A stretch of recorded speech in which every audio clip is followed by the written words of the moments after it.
éloge de la foi. Ta foi t'a sauvé. Éloge de la foi ou éloge de la désobéissance? Car quoi? Jésus n'avait-il pas dit aux 10 lépreux d'aller voir les prêtres? Mais un revient, avant de s'être acquitté de sa tâche, et voilà que c'est celui-là qui est louangé par le maître. D'aucuns qui auront particulièrement suivi le texte objecteront que c'était un Samaritain. Mais que nenni!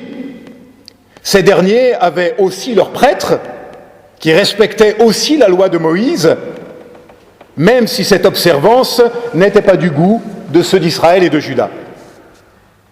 Non, force est de le constater, celui qui revient n'a pas obéi correctement aux ordres reçus, ni à la loi de Moïse qui prescrivait d'aller, lorsqu'on était guéri, d'abord se montrer au prêtre. Mon épouse m'avait pourtant prévenu, prêcher la désobéissance un dimanche de rentrée devant les catéchumènes, es-tu sûr, m'a-t-elle dit, que ça soit une bonne idée? Alors les plus jeunes, fermez vos oreilles quelques instants, ou plutôt non, écoutez, écoutez bien, car s'agit-il vraiment de désobéissance? En fait, je crois plutôt qu'il s'agit d'urgence. Il s'agit de remonter à la source de la loi, à la source de ce qui a provoqué la guérison, ce changement radical de conditions sociales, et remonter à la source, aller au maître de la vie, c'est toujours, d'une manière ou d'une autre, aller à contre-courant. Remonter vers la source, c'est toujours, d'une manière ou d'une autre, aller à contre-courant. Et cela fait parabole pour notre foi. Dans ce monde qui est le nôtre, croire ne va pas de soi. Venir au culte ne va pas de soi.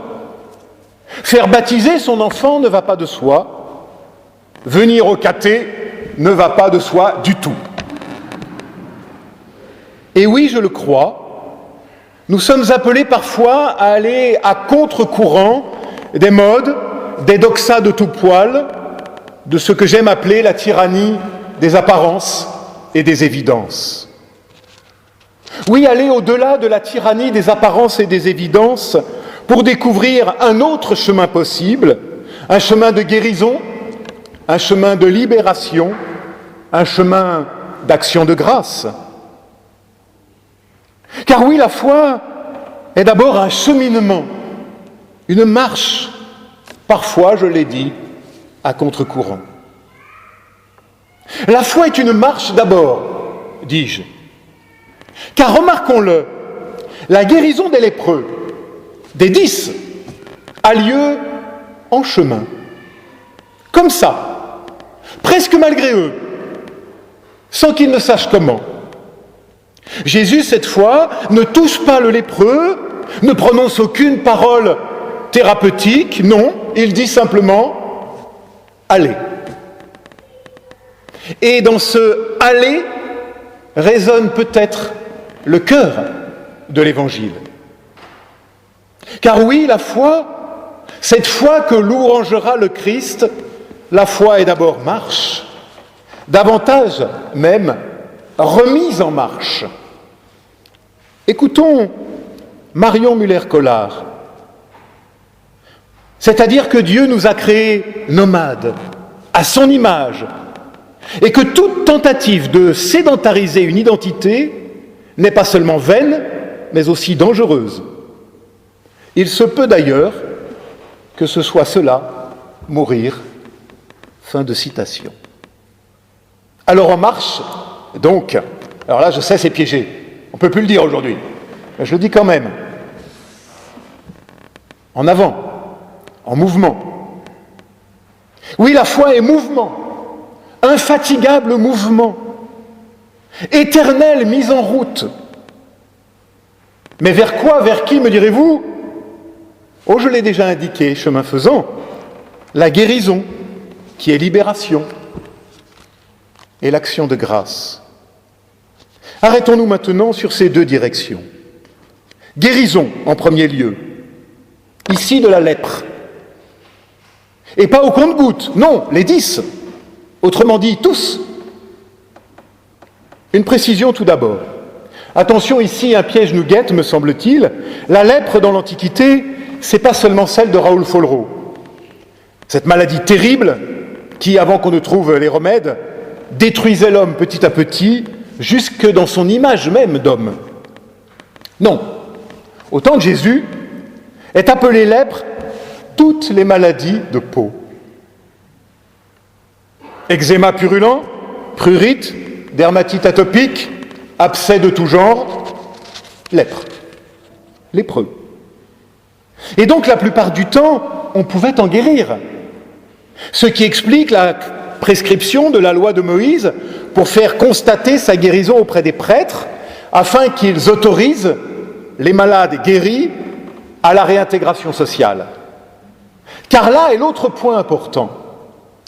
Les lèpres, de par leur côté souvent contagieux, ou supposé tel, les lèpres excluaient du corps social, de la communauté des hommes.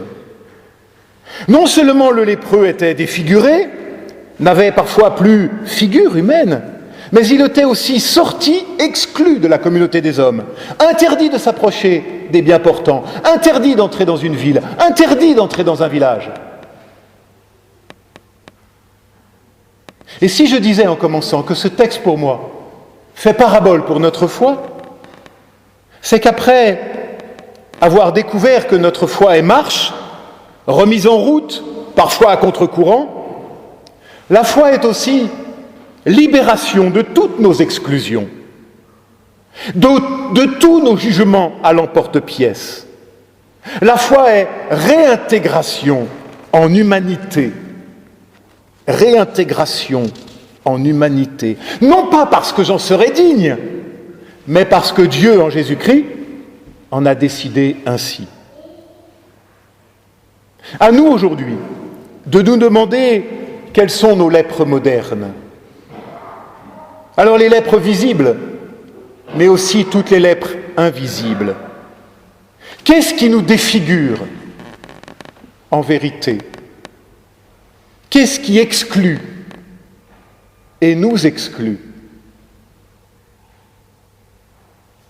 De quelle parole de libération avons-nous vraiment besoin aujourd'hui? Je laisse à chacun le soin d'y réfléchir.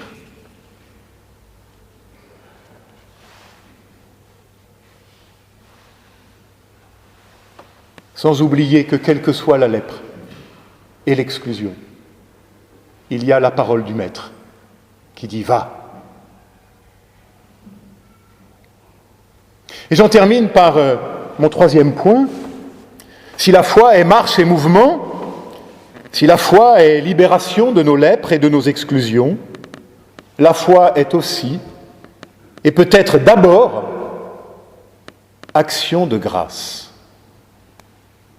Car qu'est-ce qui déclenche l'exclamation admirative de Jésus devant le retour inopiné du Samaritain? Le fait que celui-ci revienne pour rendre grâce. Rendre grâce. Alors dit comme ça fait très ecclésiastique, ça fait très technique, ça sent un peu la poussière de sacristie. Mais non. Le mot grec employé ici signifie tout simplement dire merci. L'homme s'en vient faire un truc tout simple que nous avons tous appris lorsque nous étions enfants et que nous apprenons à nos enfants lorsque nous en avons, dire merci. Mais si nous l'avons tous appris, je crois que devenus adultes, nous l'avons le plus souvent oublié.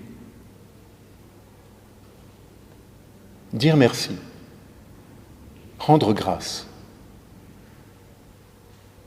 Rentrer dans la reconnaissance, c'est-à-dire changer notre regard et retrouver un regard émerveillé devant ce qui est et ce qui vient.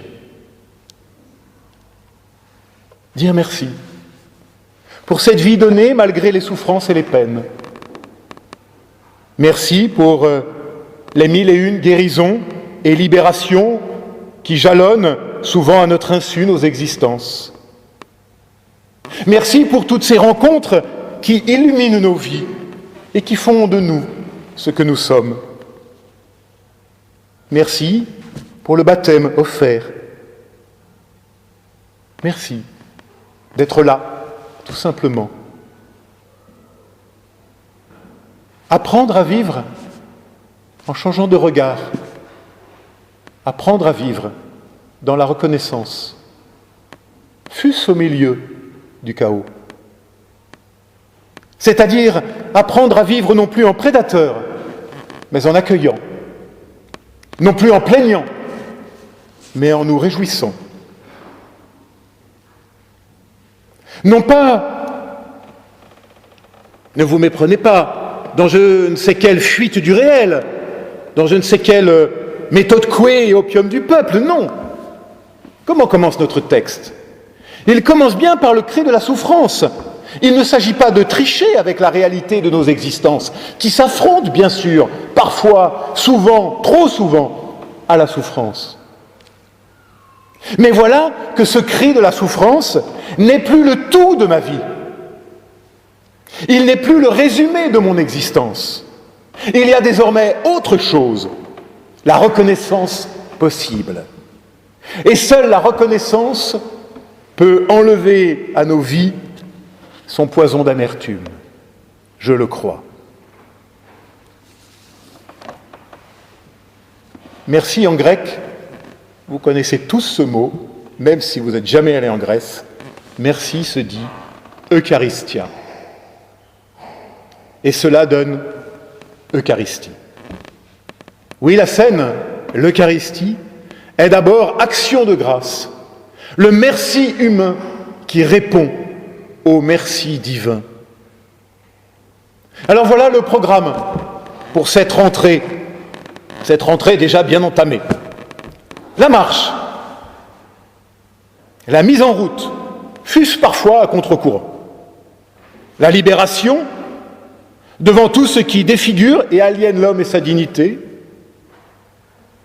Et puis rendre grâce, oser dire le merci de chaque jour qui vient changer notre regard et illuminer ceux qui marchent dans les ténèbres afin de nous conduire au chemin de la paix et de la vie. Amen.